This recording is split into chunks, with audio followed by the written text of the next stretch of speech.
Alors, est-ce que ça va trop loin, cette fronde anti-Macron-Perico-Légas? On a franchi dans ce cas très précis. Alors, je ne suis pas d'accord avec le mot fronde. Fronde, c'est un complot un peu historique. C'est vraiment un mouvement social qui dégénère, là, dans... D'accord. Alors, je vais peser mes mots. Interdiction de faire allusion à des points Godwin sur la Deuxième Guerre mondiale. Oui. Enfin, c'est quand même des méthodes un peu dures, un peu totalitaires, en ce sens que c'est un lynchage non mortel. Il Oui, aurait pu être tué, c'est un bien sûr. lynchage. Il y a eu Et intervention des voisins. Hein. oui, ah ben Mais heureusement. heureusement, Non, déjà. non, mais Mais justement, c'est non, mais ça, on sait c'est pas. ça, on ne sait pas ce qui serait passé. C'est un lynchage caractérisé. Un lynchage, pourquoi je fais allusion à des périodes noires de l'histoire? J'ai dit hier et ça, c'est-à-dire qu'en fait, on s'attaque à cette personne pour la première fois. C'est une personne, on s'attaque à elle, elle n'a pas de lien politique ou social avec le débat Non, des c'est le retraites. nom, c'est le nom. Alors, je ne dis pas que c'est bien un policier, un élu. Il n'y a aucune raison de passer à la violence physique, mais il est lié. Là, c'est pas une confession, c'est pas une origine raciale, c'est pas une origine nationale, c'est une parenté avec un responsable politique et de président de la Parenté lointaine, en plus. parenté petit-neveu, c'est le voilà, Oui, c'est bah. le c'est le petit-fils que Jean-Christophe, qui est le frère de Brigitte Macron. En plus, c'est vraiment des artisans. C'est quelqu'un qui pourrait avoir une activité professionnelle, voilà, qui pourrait être dans une situation de suprématie. Pas du tout. C'est un artisan classique qui fait un très bon travail. Et il est pris à partie parce que c'est une affaire de sang. Il a du sang, il a du sang trogneux, donc apparenté à Monsieur Macron. Et on le lynche dans la rue. Et sans l'intervention des voisins, on ne sait pas ce qui se serait passé. Donc je considère que c'est politiquement très grave. C'est un tournant. Alors heureusement que c'est un incident isolé. On verra si ce sont des hurluberlus ou des gens qui étaient très politiquement conscientisés. Et là, on est dans une situation où la justice doit être intraitable C'est sur ça. le plan pénal. Et elle doit être, je dis, exemplaire. Alors, elle doit être mais exemplaire. Mais ça, on est passé là dans l'acte politique discriminant de haine sur la personne physique et non pas par rapport à une appartenance idéologique. Et ça, c'est gravissime pour moi, ça doit être marqué. À qui la faute, Emmanuel Dancourt? Alors, bien sûr, à ces 8 personnes, ça, on est d'accord, mais est-ce que c'est pas aussi à un moment la contestation qui a pris un virage qu'elle ne devait pas prendre? Ah bah alors ça, c'est certain. À qui la faute? Moi, je reste sur les 8. Il n'y a aucun doute, je reste sur les 8 et à personne d'autre. Et qu'on n'aille pas me dire que c'est la faute de Macron, parce que franchement, ce serait totalement irrationnel. Non, non, c'est Moi, lui. je suis d'accord avec tout ce que tu dis.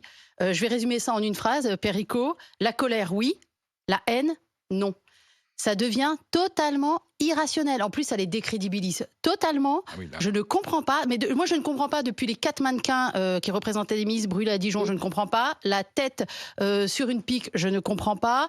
Décapiter Macron, je ne comprends pas. On en a parlé il y a quelques jours. Il y a un moment, il y a des limites. Il y a des limites. Et là, on a franchi des limites.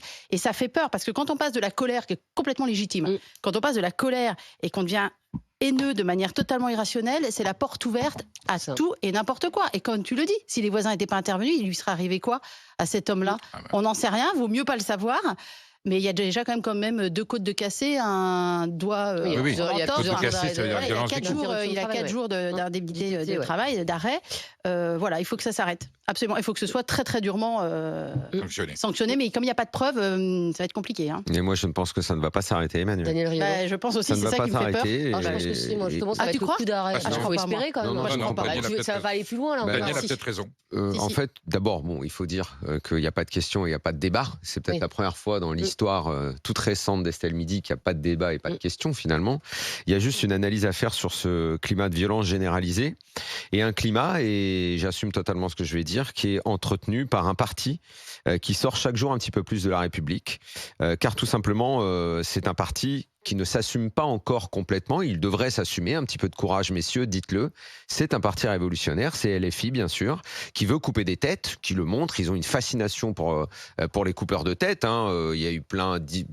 Je trouve que on faisait peu état... Robespierre est leur idole. Le Robespierre est leur Ouais, idole. voilà. Oui, il y a un on faisait- député LFI qui a dit. on faisait peu Mais état... Mélenchon, on- c'est Vous aurez votre votre Qui réponse. a été décapité, Macron, ça Voilà, pourrait on faisait arriver. peu état. Je trouve qu'on n'a pas fait assez d'histoire. Enfin, on n'en a pas assez dit sur Porte et la tête, le ballon de foot avec la Ouais. tête.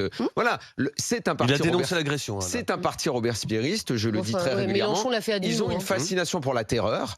La terreur, c'était quoi en 1792, juste après la Révolution? C'était d'éliminer tous ceux qui ne pensaient pas comme eux. C'est vers ça qu'ils veulent aller. Tous leurs propos, il y a toujours des oui mais dans leurs phrases. Il y a toujours. Oui, mais François Ruffin n'a pas été comme ça. Par exemple, hier, il a Oui, mais mis un il a tweet. toujours été Mélenchon, parfait. t'as vu Mélenchon? problème de- Mélenchon, c'est un oui mais, alors qu'il fallait faire que oui. Le problème de Ruffin, c'est qu'à un moment, il va falloir qu'il se positionne, il va falloir qu'il sorte Oui. de ce parti, parce que pour l'instant, il ne sert que de parapluie à tous C'est ça. C'est pas faux, hein. Parce qu'à chaque fois, on dit, tous ah les bah oui, mais il y a artisans Ruffin. de la terreur Ouais, derrière. d'accord. À chaque fois, Ruffin, pour l'instant, il est bien commode parce que tous les autres agités derrière, ils se cachent derrière Ruffin. Ruffin, qui a dit lui-même qu'il était plus social-démocrate que extrémiste du camp LFI, va juste falloir qu'il se positionne parce que effectivement, pour l'instant, il reste comme la seule figure présentable de ce parti. Mais je pense que d'abord que son avenir politique en dépend. Il faut qu'il s'écarte de ces artisans de la terreur. Mais là, ce que parce tu dis, que là, on a eu c'est un l'agression, c'est de la faute des LFI. Pour toi, c'est de la faute des LFI. Oui, mais le climat de terreur en France, il est en ce moment entretenu par LFI. C'est un acte d'une lâcheté abominable. Moi, c'est ce avec quoi j'ai le moins d'indulgence et d'empathie dans la société, c'est le 5 contre 1. C'est le on va chercher le gars qui a un lien avec, sans savoir ce qu'il pense, qu'il est. C'est juste l'élimination. C'est l'élimination pour ce que tu es. Il n'y a rien de pire, en fait. On appelle ça la technique du bouc émissaire. Moi, j'ai plus d'indulgence pour un braqueur de banque, je le mets en tôle de la même façon, hein, évidemment. Mais là, je trouve qu'on est dans ce qu'il y a de pire dans une société. C'est la petite bassesse humaine, c'est la sauvagerie, humaine. La barbarie. C'est la petite barbarie, ça veut dire tu sors du cadre de la loi, et je le répète, LFI est un parti qui, chaque jour, sort un peu plus de la République. Juste Perico Légas, tu disais là sur Daniel, Daniel a raison, ça ne va pas se terminer. Moi je me dis, là franchement, on a tellement franchi un cap que les casserolades vont s'arrêter. Non mais ils veulent pas en sortir, Estelle. Ils ne veulent pas parce que ça va être leur part de marché, elle va aller là maintenant. Le climat de haine engendré, alors là on peut évoquer cet aspect des choses par l'arrogance ou la surdité du pouvoir, de la façon dont ça s'est passé le 49-3, a engendré un climat de haine qui aboutit à cette extrémité. Et là, je pèse mes mots, c'est pas un mot violent que je vais dire, mais nous sommes dans le premier symptôme depuis ce conflit sur les retraites.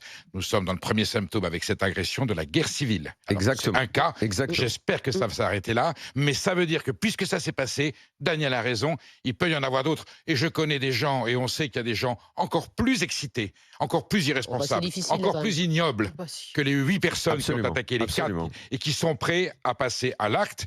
Et nous savons, on le devine par le ton des réseaux sociaux, qu'il y a quelquefois des propos, des instincts mortifères dans ce débat qui est un débat social très sérieux et très grave. Mais tu as raison, ça ne va pas... Il faut aller plus loin. Tous les débats récents, où à chaque fois on remettait en cause, même plein de fois sur ce plateau, les gens téléphonaient, les gens proches de LFI, ou même LFistes, pour dire que la démocratie n'existe plus, que finalement tout cela était légitime, que l'élection de Macron était légitime. Tout ça, ça entretient ce climat de terreur révolutionnaire dont je parle. Parce que moi, comme toi, je pense que, et Emmanuel doit être du même avis, on a tous trouvé que le 49-3 était dégueulasse. J'ai pas du tout aimé. Absolument, je l'avais dit ici, j'étais assis au même endroit, j'avais dit, si jamais ils ont recours à ça, pour moi ce sera une frontière. Mais quelle est ma frontière à moi? C'est une frontière qui est très simple, elle s'appelle 2027. Je ne voterai pas pour le représentant. Bon, Macron ne va pas se représenter, mais pour l'héritier de ce parti, pour moi, ils ont franchi une limite. Ça ne m'a pas plu. Je mettrai un bulletin en fonction de... Je respecterai la démocratie. Tu restes dans la démocratie. Exactement. On est bien d'accord.